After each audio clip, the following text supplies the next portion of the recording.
Before we get into this, I need to say something clearly. This is not a manipulation guide. This is not a script for keeping someone emotionally hostage or engineering a relationship built on performance. If that is what you came for, this is going to disappoint you, because what I am actually about to tell you is far more uncomfortable than a list of tactics. The fantasy an avoidant has about a relationship, the one that keeps them coming back, the one that makes them stay longer than their fear normally allows, is not what most people think it is. It is not about mystery. It is not about being unavailable. It is not about making them chase you through calculated distance. It is about something much more specific and much harder to fake, which is precisely why faking it never works long term. Here is what an avoidant fantasizes about. Not consciously, not in words they would ever say out loud, but at a deep psychological level that drives almost every relational decision they make.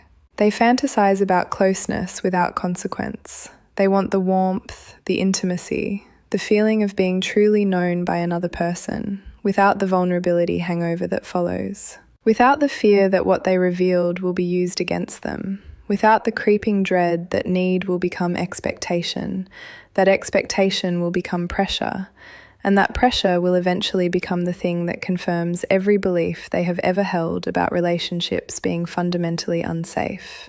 That is the fantasy. Intimacy that does not cost them their sense of self-sovereignty. Connection that does not threaten their escape route. And here is the painful irony. Most people, when they sense an avoidant pulling away, do the exact thing that shatters that fantasy completely. They pursue. They increase emotional intensity. They become more present, more expressive, more insistent on defining and securing the relationship. All of which is completely human and completely understandable, and all of which confirms to the avoidant's nervous system that closeness is exactly as dangerous as they always believed. So what actually sustains an avoidant's desire to stay? A person who is whole without them, not performing wholeness, not strategically seeming independent to trigger pursuit, actually, genuinely, building a life and an identity that does not have the shape of the avoidant carved into the center of it. A person who wants them without needing them, who chooses them daily without requiring that choice to be loudly validated and confirmed and locked in. Who can hold the relationship with an open hand rather than a closed fist. That specific quality, genuine self-containment, is the closest thing to a real answer for why some people can sustain an avoidance interest while others cannot. Because self-containment does not threaten the avoidance escape route, it makes the relationship feel like a choice rather than a trap. And an avoidant will stay almost indefinitely in something that feels like a choice.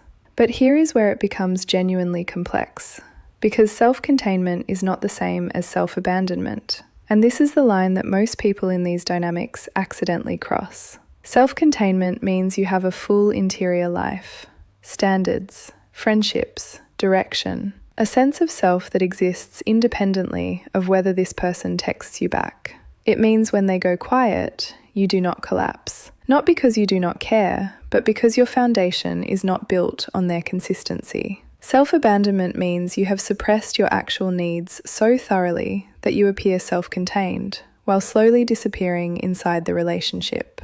You stop asking for what you need. You stop reacting when something hurts. You become so careful not to trigger their withdrawal that you hollow yourself out in the process. That is not playing to their fantasy. That is destroying yourself to approximate it. And avoidants, who are exquisitely sensitive to emotional authenticity, can feel the difference. A person who is genuinely full does not feel like someone performing fullness. The energy is completely different. One is grounded, the other is tightly controlled. And tightly controlled people make avoidance more anxious, not less, because the suppression itself creates a tension that eventually has to go somewhere. The other dimension of the avoidant fantasy, the one that almost never gets talked about, is being truly seen without being consumed. Most avoidants have spent their lives being either misunderstood or smothered. Either the person they were with could not access who they actually were, or the person who did access it held on so tightly that the avoidant felt suffocated by their own depth being reflected back at them. What they fantasize about, at the core, is someone who can see them clearly, the contradictions, the walls, the complicated interior, and remain calm, remain steady. Not try to fix it or decode it or use it as a pathway to demand more. Just see it and stay. That quality of witness, being someone who can hold space for who they actually are without making it a project, is devastatingly rare. And when an avoidant finds it, something in them quiets down in a way that nothing else achieves. The nervous system stops bracing. The defense system gets confused, because the threat it was built to detect never materializes. None of this is something you can perform your way into.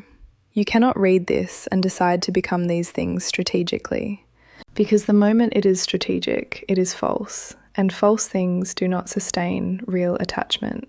What this actually is, underneath everything, is an invitation to examine whether you are showing up as a full person, or as a version of yourself edited for someone else's comfort. Because the deepest truth about the avoidant fantasy is this: they do not actually want someone who plays the game perfectly. They want someone who does not need to play at all.